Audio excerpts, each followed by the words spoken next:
नमस्कार, news 18 explainer में आपका स्वागत है। मैं हूं आपके साथ सूरज भारद्वाज। 22 अप्रैल तारीख वही, लेकिन पहलगाम की वादियों में वो सुकून नहीं था जिसके लिए लोग कश्मीर की तरफ रुख करते हैं।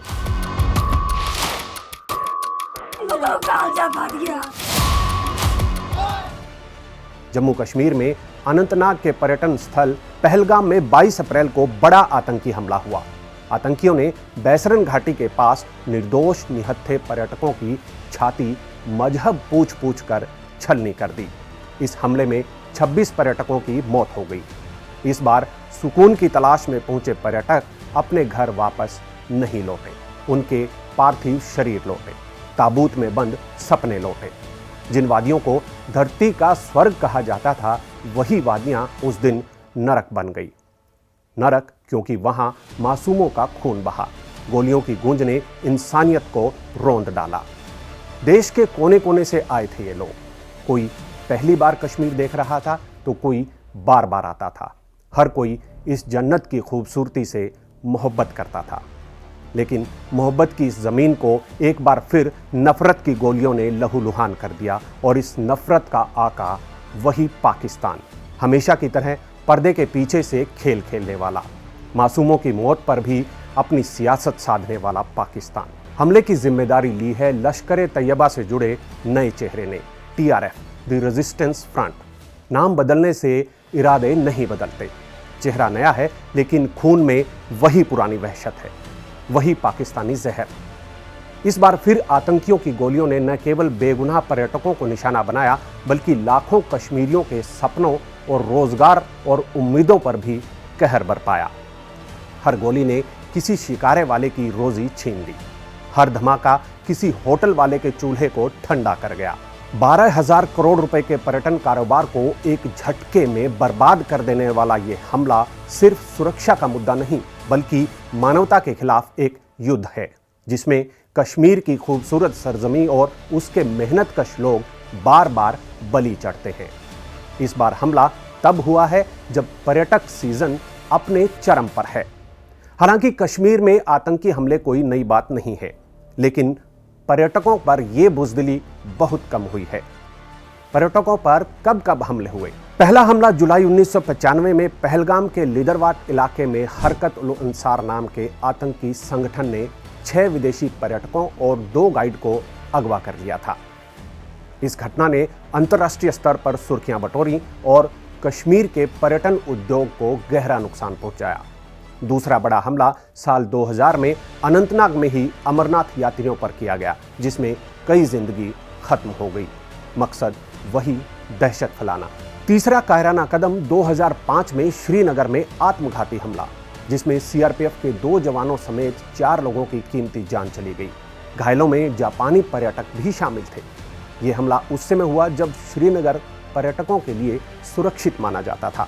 इस घटना ने कश्मीर में पर्यटन को बढ़ावा देने की कोशिशों को झटका दिया। जून 2024 में रियासी में प्रसिद्ध शिव मंदिर शिवखोड़ी से लौट रही तीर्थ यात्रियों से भरी बस पर ताबड़तोड़ गोलियां बरसाई। बस गहरी खाई में जा गिरी। इस आतंकी हमले में 9 लोग मारे गए, 33 के करीब घायल हुए। यह हमला अमरनाथ यात्रा से ठीक पहले किया गया था, जैसे 22 अप्रैल की पहलगाम में भी हमला यात्रा से ठीक पहले किया गया। इस वारदात ने न सिर्फ सैलानियों के भरोसे को तोड़ा है, बल्कि घाटी की आर्थिक रीढ़ कहे जाने वाले पर्यटन उद्योग को भी गहरे संकट में डाल दिया है। कश्मीर पर इस आतंकवादी घटना का क्या असर होगा, समझते हैं। पहलगाम में सैलानियों पर हुए आतंकी हमले का असर दिखना शुरू हो गया है। जिन लोगों ने कश्मीर जाने के लिए फ्लाइट्स की टिकट बुक करवाई थी, उन्होंने धड़ाधड़ टिकट कैंसिल कराना शुरू कर दिया है।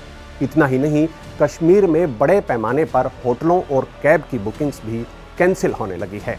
धरती पर स्वर्ग कहे जाने वाले कश्मीर के लिए कमाई के प्रमुख स्रोतों में पर्यटन का खास स्थान है। कश्मीर का सालाना पर्यटन उद्योग 12,000 करोड़ रुपए का है। एक अनुमान के मुताबिक साल 2030 तक ये उद्योग बढ़कर दोगुना यानी 25 करोड़ तक होने वाला था। राज्य की कुल GDP में कश्मीर के पर्यटन की 7 से 8% की हिस्सेदारी है।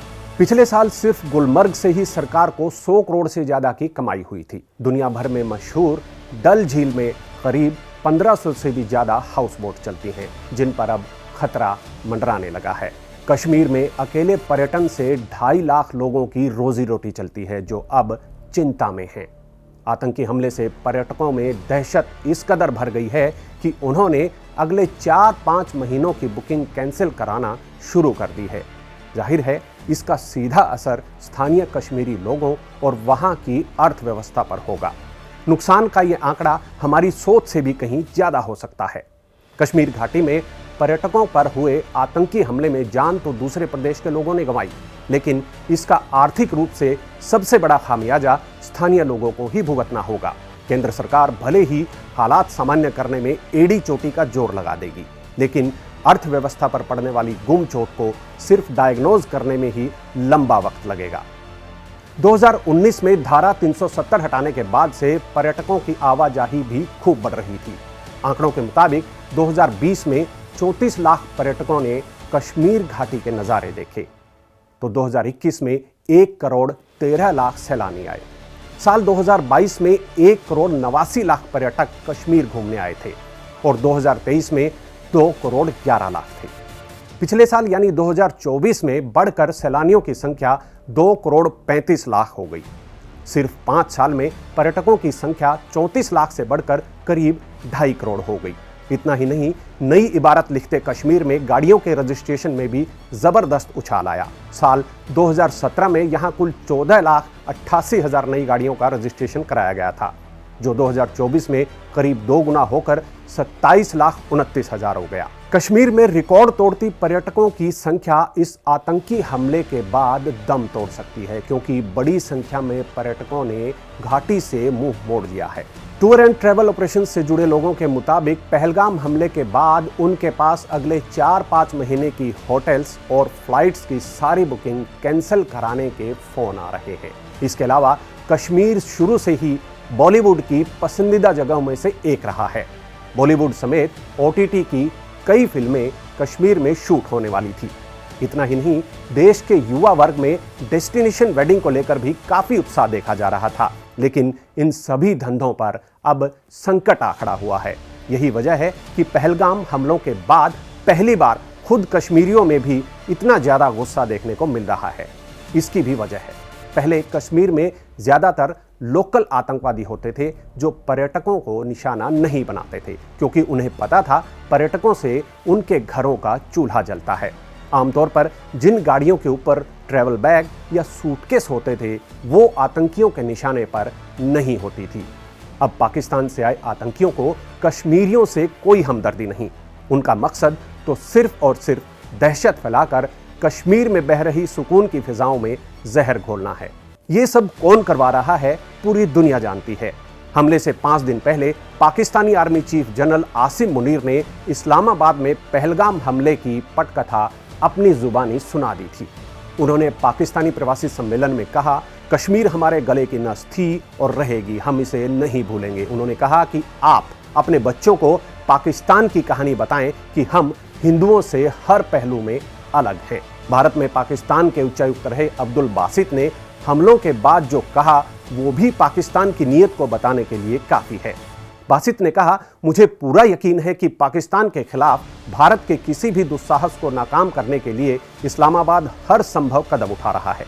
मुझे कोई संदेह नहीं कि इस बार पाकिस्तान की प्रतिक्रिया बहुत कठोर होगी।